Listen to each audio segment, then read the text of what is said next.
दिन के 12 बज रहे थे, लेकिन मोहन अभी भी सो रहा था। उसकी माँ सुधा ने आवाज दी, सुधा, उठ जा बेटा, देख सूरज सर पर चढ़ आया है, कब तक सोता रहेगा। लेकिन मोहन पर कोई असर नहीं हुआ। वह चादर से मुंह ढककर दोबारा सो गया। कुछ देर बाद उसे खाने की खुशबू आने लगी। दाल में तड़का लगते ही उसे जोर से भूख लगने लगी। मोहन उठा और सीधा माँ के पास रसोई में पहुंच गया। मोहन, माँ क्या बनाया है? सुधा, पहले जाकर नहा, फिर आना रसोई में, दाल चावल बनाए हैं। दाल चावल मोहन को बहुत पसंद थे। वह फटाफट आंगन में गया और हैंडपंप से बाल्टी भरने लगा। इसी बीच उसे याद आया कि उसने दांत तो मांजे ही नहीं। उसने फटाफट मंजन लेकर दांतों को रगड़ लिया और साबुन लेकर बैठ गया नहाने। जल्दी से नहाकर कपड़े पहनकर रसोई में पहुंच गया।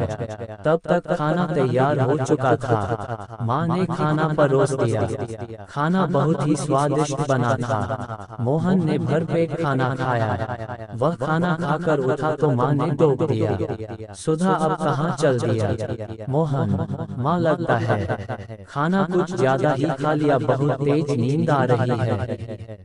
मैं तो सोने जा रहा हूँ। सुधा, हे भगवान, अभी 1 घंटे पहले ही तो सोकर उठा है। तुझे बस सारा दिन यही काम है। उठो, खाओ और सो जाओ। तुझे पता है तेरे पिता खेत में कितनी मेहनत करते हैं, तब हमें 2 वक्त की रोटी मिलती है। कुछ नहीं तो जाकर उनकी मदद ही कर दिया कर। उनके लिए खाना ले जा, मैं अभी तैयार कर रही हूँ। मोहन पर तो जैसे दुखों का पहाड़ टूट पड़ा। मोहन, माँ, तुम्हें पता है इतनी धूप में पहले एक बार मैं खाना देने गया था, आकर कितना बीमार पड़ गया था। तुम ही चली जाना, मैं तो सोने जा रहा हूँ। सुधा को बहुत गुस्सा आया। इससे पहले वह कुछ कहती मोहन तेजी से अपने कमरे में जाकर सो गया। सुधा खाना लेकर खेत पर पहुंची। कबीर दास बहुत मेहनत से खेत जोत रहे थे। सुधा, सुनो जी, पहले खाना खा लेते। अरे तुम इतनी धूप में क्यों परेशान होती हो? मोहन के हाथ से खाना भेज देती। सुधा, हमारे तो भाग्य ही फूट गए हैं। ऐसा आलसी बेटा मिला है, बस खाता है और सो जाता है। भगवान जाने इस लड़के का क्या होगा। कबीर दास, चिंता मत करो, एक दिन सब ठीक हो जाएगा। मोहन के माता पिता मोहन की आदत से बहुत परेशान थे। वह कोई भी काम नहीं करता था, बस सारा दिन सारी रात सोता रहता था। कबीर दास, बेटा, मैं खाद और यूरिया लेने शहर जा रहा हूँ। 2 दिन लग जाएंगे, फसल तैयार होने वाली है। तू सुबह खेत पर चले जाना और सारा दिन वहीं रहना। शाम को खाना खाकर रात को वहीं सोने चले जाना, कहीं कोई जानवर खेत में न घुस जाए या कोई और हमारी फसल को नुकसान न पहुंचा दे। मोहन, पिताजी, मुझसे ये सब नहीं हो पाएगा, आप माँ को बोल दीजिए। कबीर दास, नालायक, खेत की देखभाल आदमियों का काम होता है। अगर मुझे पता लगा तो खेत पर नहीं गया या फसल को नुकसान हो गया तो तेरी खैर नहीं। मोहन डर गया। वह पिता के जाने के बाद माँ से बोला, मोहन, माँ सुबह जगा देना, नहीं तो पता नहीं पिताजी क्या करेंगे। सुधा मोहन को सुबह 4 बजे जगा देती है। मोहन हाथ में फावड़ा लेकर खेत में पहुंच जाता है। वहां जाकर देखता है चारों ओर ठंडी हवा चल रही थी। वह एक पेड़ के नीचे बैठ जाता है। तभी उसे हल्की हल्की रोशनी नजर आती है। पूरा खेत लाल रोशनी से भर जाता है। सोहन ने ये सब पहली बार देखा था। वह आश्चर्य से सब देखता रहा। कुछ ही देर में सूरज उगने लगा। ये देखकर सोहन को बहुत आश्चर्य हुआ। कुछ ही देर में सभी गांव वाले खेत में काम करने आ गए। सब अपने अपने खेत पर काम कर रहे थे। मोहन पेड़ के नीचे बैठा था। तभी उसके पास के खेत से दामू काका आए। दामू काका, मोहन, मेरे खेत में पानी लग गया, अब तू अपने खेत में पानी काट ले। मोहन, काका, मुझे तो कुछ पता नहीं, ये सब तो पिताजी ने कभी नहीं बताया। दामू काका, बेटा कभी पिता के साथ खेत पर आया है? तो तुझे पता होगा। दामू काका ने अपने बेटे को बुलाकर पानी मोहन के खेत की ओर कर दिया। दामू काका, जब पूरा खेत भर जाए तो हमें बता देना।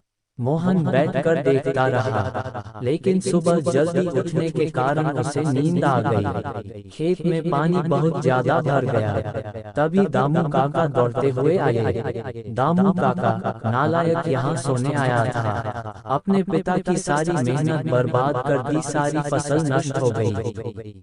मोहन हड़बड़ाकर उठा। उसका खेत पानी से लबालब भरा हुआ था। दामू काका ने जल्दी से पानी दूसरी ओर काटा, लेकिन तब तक बहुत देर हो चुकी थी। लगभग आधी फसल खराब हो चुकी थी। मोहन काका, अब कुछ नहीं हो सकता क्या? दामू काका, नहीं बेटा, तैयार फसल का ध्यान बच्चे की तरह रखना पड़ता है। समय से पानी देना, खाद देना, जानवरों से बचाना, इसीलिए हम दिन रात खेत पर रहते हैं। अब तो भगवान ही मालिक है। मोहन पेड़ के नीचे बैठा रोता रहा। दोपहर को सुमित्रा खाना लेकर आई। उसे सब पता लगा तो उसने भी मोहन को बहुत डांटा। शाम को मोहन घर नहीं आया, न ही उसने खाना खाया। उसकी भूख, प्यास, नींद सब उड़ चुकी थी।